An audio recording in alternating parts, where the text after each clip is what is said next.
night in my life as a call center agent. So, tonight, it is my day off. Actually, yesterday, pag yun akong day off. Kay Saturday, Sunday, mag yun akong day off na change na siya.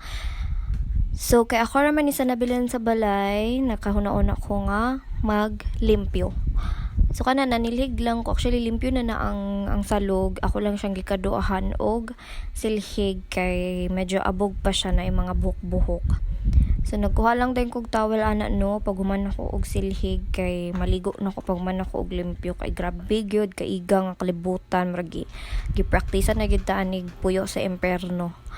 So after na gibutan sa nako kong towel kay set up sa nako akong tulganan which is sininan sa siguro nako ang foam. And then naka-decide ko na nga mag-ilis na sad og punda kay murag dugay-dugay na nimong punda. So, ako na siyang ilisan and kanamong foam ako na siyang sininaan kay lain kay tulog nga wali sa nina. So, kanagigikuan lang na ako punda mong unlan. Kaya ako na siyang maibulingon. Actually, bago po ko na magpanglabaan na so gilaws-lahos na lang na ako. Singot pa kay ko na like igang na kakong pamati. Lami na kay ihumol og tubig.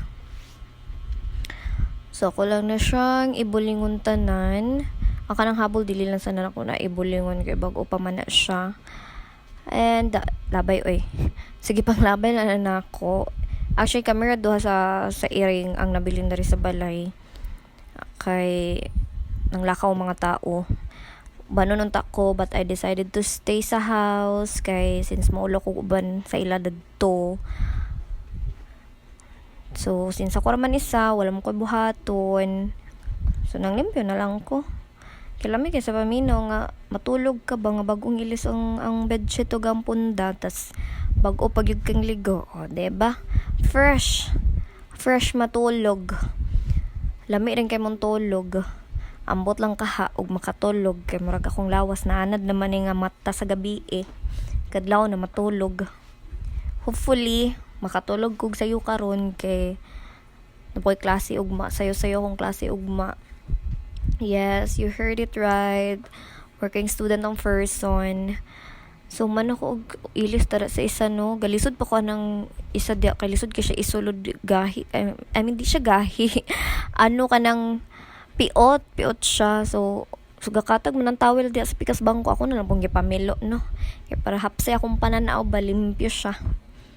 So, ang uban tawag lang na basa kay panggamit. So, kanang purple ako nang gihalay sa gawas kay basa pa siya pati isa ka blue. And pag umanan ako na lang pong ako gitipok lang gud nako ang mga bulingon tanan diha ang mga gipangilisan ako bedsheet og punda. So, ako na iusag butang sa laundry basket sa gawas. So, ako na siyang iusad dadto. So, ako na lang po na ibutan sa laundry basket. So, pag man ako na tanan, hapsay naman akong higdaanan. So, maligo na yung nanay. Nisulod na ako sa kwarto. CR. Gihimo man ang kwarto ang CR. So, nisulod na ako sa CR, kaya para maligo na.